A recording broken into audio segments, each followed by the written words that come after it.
டே 1ல watermelon சிதறிடுச்சு. எல்லாரும் உள்ள போன ஆர்வத்துல காலையிலேருந்து ஃபுல்லா எல்லாரும் ஆட்டம் போட்டுட்டு நைட்டு போய் எல்லாம் படுக்க போயிருக்காங்க. சும்மா இல்லாம அந்த 4 பேர் சேர்ந்து உருட்டுவாங்கல்ல, அந்த மாதிரி தர்பூசணியை உருட்ட ஆரம்பிச்சிட்டாங்க. இந்த பிரவீன்ராஜ் என்ன பண்ணியிருக்காரு, பிசியோதெரபிஸ்டுக்கு முன்னாடி டாக்டர்னு போடுவாங்களா அப்படின்ற ஒரு கேள்வியை முத ஆரம்பிச்சு விட்டாரு. ஆரம்பிச்ச உடனே நம்ம தர்பூசணி படப்படன்னு வெடிக்க ஆரம்பிச்சிருச்சு.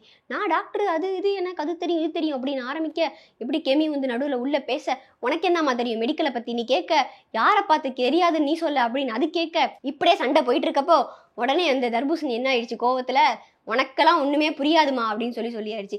எனக்கு நம்ப முடியாது, நான் படிச்சா புரியாதா, எனக்கே புரியாது. உடனே கெமிக்கு ஒரே கோவம், என்ன பார்த்து எப்படியா புரியாதுன்னு சொல்லுவ, தெரியாதுன்னு சொன்னால் அது ஒரு நியாயம் இருக்கு, புரியாதுன்னு எப்படி நீ சொல்லுவ, புரியாததை புரிய வைக்கிறவன் தான்டா டாக்டர் அப்படின்னு சொல்ல, உடனே இப்படியே ஆறாவர சண்டை போக, அங்கே இந்த விஜே பாரு உள்ள எட்டி பார்க்க, என்னம்மா நீ டாக்டர் வந்து புரியாது அப்படின்னு சொல்ல முடியும், மெடிக்கல் டேர்ம்லாம் உனக்கு தெரியாதுமா அதுவாரு பேச, நீங்க சொல்றது ரொம்ப தப்பு, நீங்க சொல்றது ரொம்ப தப்பு. நம்ம கெமி டாக்டர் அப்படின்றது வந்து ஒரு லாலியே இருக்கு, டாக்டர்னு போடலாம் அப்படின்னு என்ன பேசுறோன்றது தெரியாம பேச, இந்த மாதிரியே எல்லாம் பேசிட்டு இருந்துச்சுங்க. இந்த நாளுமே எப்படின்னா, ஏதோ வந்துட்டோம் அட்டென்ஷன் கிரியேட் பண்ணணும், ஃப்ரேமுக்காக பேசணும் அப்படின்றதுக்காக, ஏதாவது ஒன்று உருட்டணும் அப்படின்றதுக்காக தர்பூசணியை போட்டு உருட்டிட்டாங்க. இதுங்க நாளத்துக்கு நடுவில் தர்பூசணியும் சிக்கி சின்ன பண்ணமாயிடுச்சு. சரி காலையில தான் தர்பூசணி உருண்டுச்சுன்னு பார்த்தா, நைட்டு படுத்தோன்னே இன்னும் ரொம்ப உருட்டு அதிகமாயிடுச்சு. என்னன்னு பார்த்தா கொரட்டை சத்தம். ஏண்டா நாட்டுல என்னென்னமோ பிரச்சனை இருக்கு, அங்கே நீங்க வந்து கொரட்டெல்லாம் ஒரு பிரச்சனை பண்றீங்களாடா அப்படின்னு கேட்க, பிரவீன்ராஜும் நம்ம தர்பூசணி 2 பேரும் ஒரே பெட்டு போல இருக்கு, 2ம் கொரட்டை கேஸ்ன்னு நினைக்கிறேன். எல்லாம் கொரட்டை விட காலில் எந்திரிச்சு எஃப்ஜே வந்து தர்பூசணி கிட்ட, தம்பி கொஞ்சம் இப்படி திரும்பி படுங்க, கொரட்டை ரொம்ப அதிகமா இருக்கு அப்படின்னு சொல்ல, என்னடா இது யாரை பார்த்துடா கொரட்டை அதிகமா இருக்குன்னு சொல்ல, நான் தான் அவங்க எல்லாருக்கிட்டையும் முன்னாடி எனக்கு கொரட்டை வரும் அப்படின்னு அவேர்னஸ் கொடுத்துட்டு இல்லை, நீங்க காதை பொத்திட்டு தூங்க வேண்டியதானே அப்படின்னு கேட்க தர்பூசணி பிரவீன்ராஜ் கிட்ட கத்த, பிரவீன்ராஜ் நான் இங்கே அவனை கொரட்டையை விடாதன்னு சொன்னேன் அப்படின்னு சொல்லி கேட்க, யாரு சொன்னாங்கன்னு பார்த்து சொல்லு நீ கேட்க, நீ கையை வசதி பேசாத நான் கையை வசதி பேசாதன்னு சொல்லி 2 சண்டை போட்டுருச்சு. ஏன்னா இந்த கொரட்டை பிரச்சனையை வேற யாரும் வந்து பேசி பிரச்சனையாகிடக்கூடாதுன்றதுக்காக 2 பேரும் முன்னாடியே பேசி நம்மளே வந்து தீர்த்துப்போம், வெளியிலேருந்து யாராவது வந்தாங்கன்னா நம்மளை போட்டு உடச்சிருவாங்க அப்படின்னு சொல்லிட்டு 2 இப்படியே பேசிட்டு இருக்கும்போது கெமி தேவையில்லாம உள்ள மூக்க நுழைக்க, ப்ரோ நீங்க கொரட்டை விடுறது எனக்கு டிஸ்டர்பன்ஸா இருக்கு ப்ரோன்னு உள்ள கேட்க, நீ அதை சொல்ல உனக்கு என்னமா ரைட்ஸ் இருக்குன்னு கேட்க, கெமிக்கு அவ்வளவுதான் மண்டையில இருக்கிற கொண்டு ஆட ஆரம்பிச்சிருச்சு. எனக்கு எப்படி நீ ரைட்ஸ் இல்லைன்னு சொல்லலாம், இங்க இருக்கிற ஒவ்வொருத்தவங்களுக்கும் ரைட்ஸ் இருக்கு, எப்படி நீ ரைட்ஸ் இல்லைன்னு சொல்லலாம், இது வந்து சக மனிதர்கள் பேசக்கூடிய ஒரு இடம் அப்படின்னு ஒரே ஆறாவாரங்க. இன்னும் கேமே ஆரம்பிக்கல, அதுக்குள்ள இதுங்க வந்து கொரட்டை பிரச்சனை இந்த பிரச்சனை ஸ்டார்ட் ஆயிடுச்சு. இன்னும் 10-15 நாளுக்கு அப்புறம் இதுங்க என்னத்தை தாங்க போதுங்கன்னு தெரியல, பாப்போம். நம்ம பிரவீன்காந்த் என்ன பண்ணாரு, புள்ள வந்த அன்னைக்கு ஒரு அட்டென்ஷன் கிரியேட் பண்ணிட்டு மறுநாள் அவர் ஏதாவது ஆரம்பிக்கணும் இல்லையா, அவர் பங்குக்கு ஒண்ணு ஆரம்பிக்க 3 பேர் நின்று பேசிட்டு இருக்கும்போது நம்ம நந்தினி வேற கூட இருந்திருக்காங்க. அப்ப சொல்லியிருக்காரு, ஒண்ணு ஜெலஸ், இன்னொன்னு பேராசை. பெண்கள் அப்படின்னாலே வந்து அவங்களுக்கு ரொம்ப பேராசை இருக்கும், ஜெலஸ் இருக்கும் அப்படின்னு சொல்லிட்டு என்ன பேசுறோனே தெரியாம பேசணுன்றதுக்காக வந்து பெண்களை வந்து பேச ஆரம்பிச்சிட்டாரு. அப்ப நந்தினிக்கு வந்து மூக்குக்கு மேல ஒரு கோவம், இங்க பெண்கள் நம்ம மட்டும் தானே இருக்கோம், நம்ம கூட தட்டி கேட்கலன்னா என்ன பண்றது அப்படின்னு சொல்லிட்டு, பெண்களை எப்படியா நீ பேராசை ஜெலஸ்ன்னு சொல்ல முடியும், அப்படிலாம் கிடையாதுன்னு சொல்ல, ஐயையோ வசமா தெரியாம மாட்டிக்கிட்டோமே, ஏதாவது ஒன்று சொல்லி சமாளிக்கணுமே அப்படின்றதுக்காக பிரவீன்காந்தி பெண்கள் அப்படின்றது வந்து ஆண்களை இயக்கிற சக்தி அப்படின்னு சொல்லிட்டு அவரு உருட்டி இருக்காரு. என்னங்க பண்றது, என்னத்துக்கு உள்ள வந்திருக்கோனே தெரியாம இந்த எல்லா கேரக்டரும் ஏதோ ஒண்ணுக்காக உருட்டிட்டு இருக்கு. இதெல்லாம் முடிச்சு பிக் பாஸ்ல காசி பேசலனா எப்படி, ஒரு 4 பேர் சேர்ந்து உட்காந்து பேசுவாங்கல்ல, அந்த இடத்துலயே நம்ம வாட்டர்மெலன் தான் உருண்டுட்டு இருக்காரு. ஏன்னா அங்க உருட்டுறதுக்கு வேற யாரு இருக்கா, அவரை நல்லா உருட்டலான்றதுக்காக இவரெல்லாம் சரியில்லைங்க, இவர் எப்படியாவது தூக்கணுங்க, நாமினேஷன் பண்ணியே அவனு, நாமினேஷன் ரோல் எப்போ வரும் அப்படின்றதுக்காக வெயிட் பண்ணிட்டு அவர் மேலே இருக்கிற குறையெல்லாம் உட்காந்து 4 பேர் பேசிட்டு இருந்தாங்க. ஆனால் அவங்களுக்கு தெரியல, இன்னும் 1 வாரம் ஆனால் ஒன்று பழகிடும், இல்லை நீங்கள் தான் வெளில போவீங்க, வாட்டர்மெலன் வெளில போக மாட்டாருன்னு. ஏன்னா வாட்டர்மெலன் இருந்தால் தான் டிஆர்பி ஏறும் பார்ப்பாங்க, அவனை தூக்கிட்டாருன்னா என்ன பண்ணுறது. பிக் பாஸ் கண்டஸ்டன்ட் எல்லாரையும் உட்கார வச்சு நம்ம பிக் பாஸ் வந்து பேசுகிறாரு, என்னப்பா வீடெல்லாம் நல்லா லக்ஸரியாக இருக்குது, தண்ணி தான் அவங்களுக்கு பிரச்சனையா அப்படின்னு சொல்லி கேட்கும்போது, சும்மா இருக்க வேண்டியதானே, சும்மாவே நம்மளை போட்டு தெறிக்க விட்டுட்டு இருக்காங்களே, வாய மூடிட்டு இருந்திருக்கலாமே. அங்கேருந்து வாட்டர்மெலன் சொல்ல, நான் வீட்டில் ரொம்ப லக்ஸரியா இருந்தேன், இங்கே வந்து என்னால் லக்ஸரியா இருக்க முடியல அப்படின்னு சொல்லிட்டு வாட்டர்மெலன் பேச, நான் வந்து ஒரு லக்ஸரியான லைஃப் வாழ்ந்துட்டு இப்போ ஒரு கட்டுப்பாட்டுக்குள்ள இருக்கிறப்ப ஒரு வித்தியாசமான ஃபீலிங்காக தான் இருக்கு. நீ மூடுப்பா அப்படின்னு சொல்ல, அப்போ வந்து ஒரு டீம் வந்து என்ன பண்றாங்க அப்படின்னா, நாமினேஷன் அப்படின்ற ஒரு ரோலை வந்து ஸ்டார்ட் பண்றாங்க. அப்ப நம்ம பிக் பாஸ் சொல்றாரு, தண்ணி தானமா அவங்களுக்குலாம் பிரச்சனை, ஸோ அதனால நாங்கள் என்ன பண்ணியிருக்கோம் அப்படின்னா, சூப்பர் டீலக்ஸ் வீட்லேருந்து ஒருத்தவங்களை வந்து சூப்பர்வைசராகவும் நம்ம பிக் பாஸ் ஹவுஸ்மேட்லேருந்து ஒருத்தரை வந்து தண்ணிக்காக வந்து நாங்கள் நியமிக்கிறோம் அப்படின்னு சொல்ல 2 பேரும் முன்னாடி வந்து நிற்கிறாங்க. அதில் யாரை செலக்ட் பண்ணுறாங்கன்னு பார்த்தா நம்ம சூப்பர் டீலக்ஸ் ஹவுஸ்ல இருந்து கமருதீனும் பிக் பாஸ் ஹவுஸ்ல இருந்து சபரியும் வந்து கிரியேட் பண்ணுறாங்க. கமருதன் சூப்பர் டீலக்ஸ்ல இருக்கிறவங்க தான் எல்லாருமே ரொம்ப லக்ஸரி ஆச்சே. ஸோ அவரை வந்து கேப்டனா போட்டுட்டாங்க. கேப்டன் மீன்ஸ் அந்த தண்ணிக்கு கேப்டன். நம்ம கமருதீனை வந்து தண்ணிக்கு கேப்டனாகவும் சபரியை கூட ஹெல்ப்பராகவும் வச்சிருக்காங்க. அதில் என்ன சொல்லியிருக்காங்கன்னா, தண்ணி எப்போ வேணா வரலாம், அந்த தண்ணியை வச்சு தான் நீங்கள் எல்லாமே பண்ண முடியும். தண்ணியை கொடுக்கறது, தண்ணியை பயன்படுத்துறது, என்னெல்லாம் பண்ணணுமோ அது எல்லாமே கேப்டன் கையில் இருக்கு அப்படின்ற மாதிரி சொல்லிட்டாங்க. உனக்கு வேணும்னா சபரியை நீ ஹெல்ப்பராக வச்சுக்கலாம், தண்ணி பிரச்சனை, தண்ணி உன்னை தாண்டி வேற யாருக்கும் கிடையாது அப்படின்ற மாதிரி சொல்லியிருக்காங்க. ஸோ அதுவும் இல்லாமல் அந்த ரெட் கலர் பட்டன் எப்போ எரியுதோ அப்போ தண்ணி வரும், எப்போ ஆஃப் ஆகுதோ அப்போ தண்ணி வராது, எப்போ வேணா வரலாம், ஆனால் அலர்ட்டாக இருக்க வேண்டியது உங்கள் கையில் இருக்குது அப்படின்ற மாதிரி சொல்லியிருக்காங்க. என்ன பண்ணுறது, நம்ம கமருதீனும் சபரியும் போய் தண்ணி டேங்க பக்கத்துலயே நிற்க வேண்டியதாக போயிடுச்சு. தண்ணி பிரச்சனை தான் ஓடிட்டு இருக்குன்னு பார்த்தா அந்த கூத்துல என்ன பண்ணிட்டு இருக்காங்கன்னா, அந்த வாட்டர் மெலன் சூப்பு போட்டு நின்று டான்ஸ் ஆடிட்டு இருக்காரு. நான் வந்து குமரன் ஆல்ரெடி சேதுபதி சார் சொல்லி தான் உள்ளே அனுப்புனாரு. தம்பி நீ எந்த விஷயத்துக்காக போறியோ அந்த விஷயத்த மட்டும் பாரு, நீ ஒரு ஃப்ரேம்ல ஆல்ரெடி இருந்துட்டு இருக்க, அதே விஷயத்த போய் அங்க பண்ணாத அப்படின்னு தெளிவா சொல்லி தான் அனுப்புனாரு. அவர் சொன்னதை இவர் பிடிச்சிக்கிட்டாரா என்னன்னு தெரியல. அவர் என்ன செய்யக்கூடாதுன்னு சொன்னாரோ அதை மட்டும்தான் உள்ளார போய் செஞ்சுட்டு இருக்காரு. அவர் சோப்பு போட்டு ஆட அதை கலையரசன் வந்து மைக்கு மாதிரி பிடிச்சிக்கிட்டு இருக்க, என்னையா நடக்குது, கொடுமடா முடியலடா அப்படின்ற மாதிரி இருந்துச்சு. அப்புறம் பிக் பாஸ் என்ன சொல்றாரு அப்படின்னா, இந்த தண்ணி பயன்படுத்துவதற்காக மட்டுமே, குடிப்பதற்கு உங்களுக்கு ஸ்டோர் ரூம்ல தண்ணி வரும் அப்படின்ற மாதிரி சொல்லியிருக்காரு. ஸ்டோர் ரூம்ல வந்து காம்ப்ளிமெண்டரியா 3 வாட்டர் பாட்டில் அனுப்பிட்டாங்க.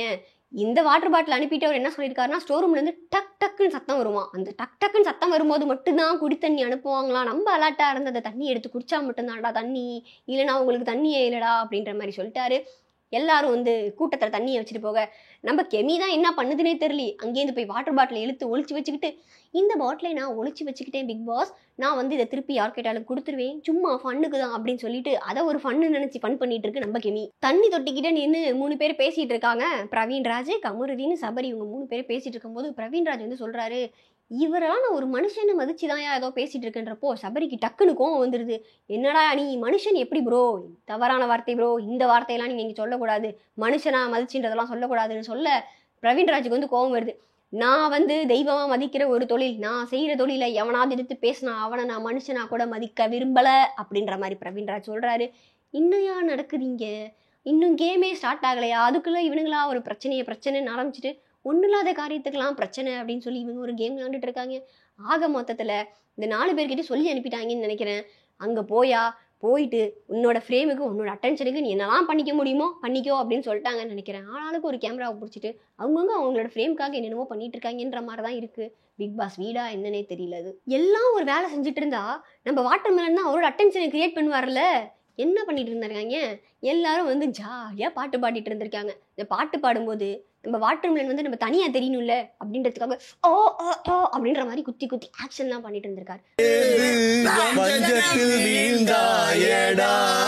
உன்கிட்ட கேட்டானா, அவன் உன்கிட்ட கேட்டானா, எல்லாரும் பாட்டு தானடா பாடிட்டு இருக்காங்க, நீ ஏன் ஆக்ஷன் பண்ற, எவன் ஏன் கேட்டான், இதை வேற பாரு சார், சூப்பர் சார், செம்மையா பண்றீங்க சார் அப்படின்னு எதுக்கு பாராட்டணுன்ற ஒரு விவஸ்தையே இல்லாம போயிடுச்சு. எல்லாரும் பாட்டு பாட, நம்ம வாட்டர் மெலன் நடிக்க, குத்தி கிழிக்க, அவரு குத்தி கிழிச்சு நடிக்கிறாரோ இல்லையோ நம்ம மனசெல்லாம் குத்தி கிழிக்கிறாரு, ஏன்டா பார்க்கணும் அப்படின்ற ஒரு அளவுக்கு கிழிக்கிறாரு. அப்புறம் என்ன, நம்ம நாமினேஷன் ரவுண்டு தான், வட்டமேசை மாநாடுல அனைவரும் வந்து உட்கார நாமினேஷன் பண்ண போறோம் அப்படின்னு சொன்னோடனே பிக் பாஸ் அங்கேருந்து சொல்றாரு, சூப்பர் டீலக்ஸ்ல இருக்கிறவங்களுக்கெல்லாம் நான் ஒரு சர்ப்ரைஸ் அப்படின்னு சொல்லிட்டு சூப்பர் டீலக்ஸ்லேருந்து 3 பேரை நாமினேஷன் பண்ண முடியாது அப்படின்ற மாதிரி சொல்றாரு. அந்த 3 பேர் யாருன்னு நீங்களே சூஸ் பண்ணிக்கோங்க அப்படின்ற மாதிரி சொல்றாரு. அப்போ வந்து முதல்ல நம்ம துஷார் என்ன சொல்றாருன்னா, நான் இப்போதான் வந்து புதுசாக வந்திருக்கேன், நான் வந்து நிறைய சாதிக்க விரும்புகிறேன், அதனால நான் இங்கே இருக்க தகுதியான ஆள் அப்படின்ற மாதிரி சொல்றாரு. இப்போதான் வந்து எனக்கு ஸ்டார்டிங் பாயிண்ட் என் கரியரில். அரோராவும் அதே டைலாக் தான் சொல்கிறாங்க, நான் வந்து எனக்கான ஒரு பேர் இருக்குது, அதை நான் வந்து மறைக்கணும், அதுக்காக நான் வந்து போராடுவேன் அப்படின்ற மாதிரி ஒருத்தங்களாம் சொல்லிட்டு இருக்காங்க. 5 இயர்ஸாக சாலிட்யூட் தனியாகவே இருந்து பழகிட்டேன் இப்போது. அப்போ நம்ம சுபிக்ஷா என்ன சொல்கிறாங்க அப்படின்னா, நான் தான் முதல்ல வேர்ல்ட் ரெக்கார்டு, மீனவ பெண், நான் தான் முதல்ல மீன் பிடிக்க போனவன், வேர்ல்ட் ரெக்கார்டு அப்படின்னு சொல்கிறாங்க. மீனவ சமூகத்திலிருந்து ஒரு பொண்ணு ஃபர்ஸ்ட் டைம் வந்திருக்கா அப்படின்னு சொல்கிறது. பிக் பாஸை யார் வேர்ல்ட் ரெக்கார்டில் எடுத்துக்கிட்டது, இதெல்லாம் வேர்ல்ட் ரெக்கார்டுன்னு சொன்னால் சிரிக்க மாட்டாங்க வெளியில், இதெல்லாம் ஒரு ஷோவா, இதுக்கெல்லாம் வேர்ல்ட் ரெக்கார்டா, அதையே நீ சொல்கிற பாரு அப்படின்றாங்க. நான் முதல்ல போன ஒரு மீனவ பெண், நான் வந்து மீன் பிடிக்க போனேன் அப்படின்னு ஒரு ப்ரௌடாக சொல்லியிருந்தாலும் அது ஒரு நியாயம் இருக்குமா? இப்படியெல்லாம் சொல்லிட்டு இருக்கப்ப நம்ம உத்தம காந்தி இருக்காரியா பிரவீன்காந்த், அவர் என்ன சொல்றாருன்னா, வாலிப இளைஞர்களுக்கெல்லாம் நான் வழி விட்டு கொடுக்கிறேன், நான் வந்து வெளியில போக ரெடி அப்படின்றாரு. நான் வெளியே போக தயார், இளைஞர்களுக்காக நான் போக தயார். இந்த பெருசுங்கெல்லாம் இப்படிதான் போல இருக்கு. தாம ஃப்ரேம் ஆயிடுவோன்னு நினைச்சி வரவங்களுக்கெல்லாம் வழி விட்டு கொடுப்போன்னு எதுக்கு வந்தோன்றதையே மறந்துட்டு எல்லாம் வேலை பார்த்துட்டு இருக்கு. இப்படியே போயிட்டு இருக்கும்போது நம்ம கானா வினோத் என்ன பண்ணிட்டாரு அப்படின்னா, எல்லாரையும் போட்டு தட்டுறதுக்காக என்ன ரீசனுக்காகயா நீங்க நாமினேஷனுக்கு போல அப்படின்னு ரீசன் கேட்டா, இதுக்கு முன்னாடி இருந்த கண்டஸ்டன்ட் என்னமோ வந்து கானா கண்டஸ்டன்ட் எல்லாம் ஒழுங்கா பண்ணிட்டாங்களா, நான் தான் பண்ண போறேன் அப்படின்னு சொல்லி முன்னாடி இருக்கிற கண்டஸ்டன்ட்டை தாக்க ஆரம்பிச்சிட்டாரு. இப்போ என்னுடைய கானா கலைஞர்கள் நிறைய பேர் இருக்காங்க, அதுலேருந்து நான் வந்திருக்கிறேன். இதுக்கு முன்னாடி வந்தவங்க வந்து சரியா விளையாடல. பிக் பாஸ் என்னவோ நீ இதுக்காக போலன்னு கேட்க, இவர் அதை புரிஞ்சிக்காம முன்னாடி இருக்கிற கண்டஸ்டன்ட்டை தாக்க, இப்படியே தாங்க போயிட்டு இருக்கு. பிக் பாஸ் ஒன்று சொல்ல அதை கேட்காம அவங்க ஒன்று செய்ய, என்னதான் நடக்குதுன்னே தெரியல. இன்னும் 106 நாள் இதை நம்ம எப்படி பார்க்க போறோம்னு தெரில. கன்ஃபெக்ஷனுக்கு வாங்க கமருதீன் அப்படின்னு சொல்ல ஒவ்வொருத்தவங்களும் அவங்கவுங்களுடைய ஆத்திரத்தை கொட்டி தீக்க ஆரம்பிச்சிட்டாங்க ஃபர்ஸ்ட் நாமினேஷன் ரவுண்ட்லேயே. இதுல ஆதரை ஒரு விஷயத்த கரெக்டா சொல்லிருந்துச்சுங்க நாமினேஷன்ல. அந்த ரீசன் எனக்கு ரொம்ப பிடிச்சிருந்துச்சு. என்னன்னா, ஃபர்ஸ்ட் வந்து திவாகர் அவர் இந்த இடத்துல இருக்கிறதுக்கு டிசர்விங்கா இல்லையோ அப்படின்னு எனக்கு ஒரு ஃபீல். ஏன்னா நான் ஃபேம் ஆயிட்டேன், ரீல் பண்ணி ஃபேம் ஆயிட்டேன்றதுக்காகவும் கான்டென்ட் கிரியேட் பண்ணி நான் வந்து ஒரு கான்டென்ட் கிரியேட்டர், அதுக்காக நான் உள்ள வந்தேன் அப்படின்னு சொல்றதெல்லாம் என்னங்க நியாயம்? பிக் பாஸ்க்கு வரத்துக்காக அவ்வளோ பேர், கோடிக்கணக்கான பேர் போட்டி போட்டுட்டு இருக்காங்க. அப்படி இருக்கும்போது எதுக்கு இந்த அன்வான்ட் எல்லாம் உள்ள வந்தது அப்படின்னு சரியா கேட்டுச்சு ஆதிரை கிட்ட. எனக்கு அந்த ஒரு விஷயம் ரொம்ப பிடிச்சிருந்துச்சு. பட் என்ன ஒரு விஷயம் அப்படின்னா, முதல்ல நம்ம வாட்டர் எனக்கு கரெக்டாக சொல்லிடுச்சு, ஸ்கிரிப்ட் மறந்துருச்சோ என்னமோ தெரியல. பிக் பாஸ் நான் பேரை மறந்துட்டேன், என்ன பண்ணுறது அப்படின்னு கேட்டுச்சு. போயிட்டு பார்த்துட்டு வரலாமா அப்படின்னு பிக் பாஸ். போய் பார்த்துட்டு மறுபடியும் உள்ளே வாங்க அப்படின்னு சொல்ல, வெளியில் வந்து எட்டி பார்த்துட்டு பேரை மறந்துருச்சா வந்து நம்ம கலையரசனை சொல்லியாச்சு. ஸோ ஆக மொத்தத்தில் இந்த நாமினேஷன் ரவுண்ட் எல்லாம் முடிஞ்சதுக்கு அப்புறமேட்டுக்கு ஓட்டிங்ஸ் பார்த்தா கலையரசனுக்கு 12 குத்து, நம்ம வாட்டர்மெலனுக்கு அதிக குத்து. ஆனால் வாட்டர்மெலன் போவாரா? போகவே மாட்டார். எனக்கு தெரிஞ்சு முதல் ரவுண்ட்லேயே கலையரசன் போயிடுவாருன்னு நான் நினைக்கிறேன். பார்ப்போம் என்ன நடக்க போகுது அப்படின்னு சொல்லிட்டு. ஸோ பிக் பாஸ் வந்து ஒரு நோட் பேட் ஒன்று வந்து கொடுத்துட்டாரு. அதை நம்ம விஜய் பவர் எடுத்து படிக்க, அதில் என்ன இருந்துச்சு அப்படின்னா, சூப்பர் டீலக்ஸ் பவர்ஸ். சூப்பர் டீலக்ஸில் இருக்கும், அதாவது பிக் பாஸ் வீட்டில் காலையில் வேக்கப் சாங் போடப்படாது அப்படின்றுச்சு. போடப்படாது அப்படின்னு சொன்னோன்னே எல்லா கண்டஸ்டும் செம்ம ஹாப்பி. ஆனால் அங்கே தான் ட்விஸ்ட்டு என்னன்னா, சூப்பர் டீலக்ஸில் இருக்கிறவங்க எவ்வளோ நேரம் வேணால் தூங்கிக்கலாம், அந்த ரூமை விட்டு எப்போ வெளியில் எடுத்து வைக்கிறாங்களோ அப்போ தான் வேக்கப் சாங், அப்போ தான் பிக் பாஸ் வீட்டுக்கே வேக்கப் அப்படின்னு சொன்னோன்னே பிக் பாஸ் ஹவுஸ்மேட்டுக்கெல்லாம் மூஞ்சிக்கிட்டு ஒயின்னு ஆயிடுச்சு. அது மட்டுமா, சூப்பர் டீலக்ஸ்க்கு இன்னும் என்னென்னலாம் வச்சுருக்காங்க தெரியுமா? சூப்பர் டீலக்ஸ் வந்து லக்ஸரியாக வாழ்கிறாங்களாம். அவங்க எந்திரிச்சு வந்ததுக்கப்புறம் தான் ஸ்டவ்வை ஆன் பண்ணணுமா, அவனை ஆன் பண்ணணுமா, ஃப்ரிட்ஜை திறக்கணுமா. அது வரைக்கும் இந்த ஹவுஸ்மேட்ஸ்லாம் என்னங்க பண்ணுவாங்க? இவங்க வேலை வாங்குறவங்களாம், இவங்க வேலை செய்கிறவங்களாம். சூப்பர் டீலக்ஸில் இருக்கிறவங்க என்ன கேட்டாலும், சிக்கன் மட்டன் ப்ரான்னு என்ன கேட்டாலும் செஞ்சு தரணுமா. ஆனால் ஹவுஸ்மேட் அதை டேஸ்ட்டு கூட பண்ணக்கூடாதான். என்ன கொடுமை சார் இது. சூப்பர் டீலக்ஸில் இருக்கிற நீங்கள்லாம் லக்ஸரியாக இருக்கீங்க, தங்கத்தில் இருக்கீங்க. ஸோ இந்த தங்கத்தை நழுவு விடாமல் பார்த்துக்கோங்க அப்படின்ற மாதிரி சொல்லியாச்சு. ஆனால் இந்த பிக் பாஸ் ஹவுஸ்மேட்ஸ்க்குன்னு எதுவுமே கிடையாதா? பாவண்டா, என்னடா இது அப்படின்னு இருக்கப்போ அங்கே தான் ஒரு ட்விஸ்ட்டு. பிக் பாஸ் ஹவுஸ்மேட்டில் இருக்கிற கண்டஸ்டன்ட்லேருந்து யாராவது ஒருத்தவங்க தான் வாரம் வாரம் பிக் பாஸோட தலையாக முடியும், அப்படி கேப்டன் ஆக முடியும் அப்படின்னு சொல்லியிருக்காங்க. பாவம், அவங்களுக்காவது ஒரு வாய்ப்பு கிடைச்சிருக்கே. இந்த மாதிரி நாமினேஷன்லாம் போயிட்டு இருக்கப்போ அந்த வட்ட வேசை மாநாடுல பிக் பாஸ் ஒரு விஷயம் ஒன்று சொல்றாரு. ஒரு நாள் கூத்து அப்படின்ற ஸ்டிக்கரை ரீசன் சொல்லி ஒருத்தருக்கு 3 பேருக்கு மேலே அதை குத்தக்கூடாது அப்படின்ற மாதிரி சொல்றாரு. என்னடா இது 3 பேருக்கு மேலே குத்தக்கூடாதுன்னு சொல்லிட்டாரு? ஆல்ரெடி நம்ம கலையரசன் 12 ஓட்டு வாங்கியிருக்காரு, எத்தனை பேர் எல்லாரும் மேலே குத்தணும் அப்படின்னு சொல்ல வந்து ஒருத்தங்களா அவங்களுடைய ஆதங்கங்களை எல்லாம் கொட்டி தீர்க்க வந்து டக்கு டக்கு டக்கு நீ ஒரு நாள் கூத்துக்கு செட் ஆக மாட்ட அப்படின்னு ஒவ்வொருத்தங்களா ஒவ்வொரு விஷயத்த சொல்ல ஆரம்பிச்சிட்டாங்க. அதுலேயும் வந்து ஆதிரை வந்து என்ன சொன்னாங்க அப்படின்னா, ரம்யா ஜோவை பார்த்து நீ ஒரு நாள் கூத்துக்கு வந்து தாங்க மாட்ட, ஏன்னா நீ லக்ஸரியா வந்து வசதியா வாழ ஆரம்பிச்சதுக்கு அப்புறமே நீ ஏதோ மாறிட்ட அப்படின்னு சொன்னாங்க. ரம்யாவை சொல்றேன், அந்த பவர் வந்ததுமே அவங்க கிட்ட ஒரு நாள் கூத்த நான் பாக்குறேன். இருக்கிற எல்லாரும் கொந்தளிக்க ஆரம்பிச்சிட்டாங்க. அவ கேம் இல்லையா விளையாடுறா, உன்னை ரீசன் தானையா கெட்டாங்க, நீ என்ன வந்து நான் வந்து இப்படி சொல்கிறேன் அப்படின்றப்போ ஆதரி சொன்னாங்க, இது என்னோட ரீசன், இதை நான் தான் சொல்லுவேன் அப்படின்னு சொல்லிட்டு இந்த ஒரு நாள் கூத்தோட கேமு முடிஞ்சோடனே அன்னைக்கான பிக் பாஸோட ஒரு நாள் கூத்து முடிஞ்சிருச்சு. மறுநாள் என்ன கூத்து நடக்குது அப்படின்னு நம்ம பார்ப்போம் பொறுத்திருந்து.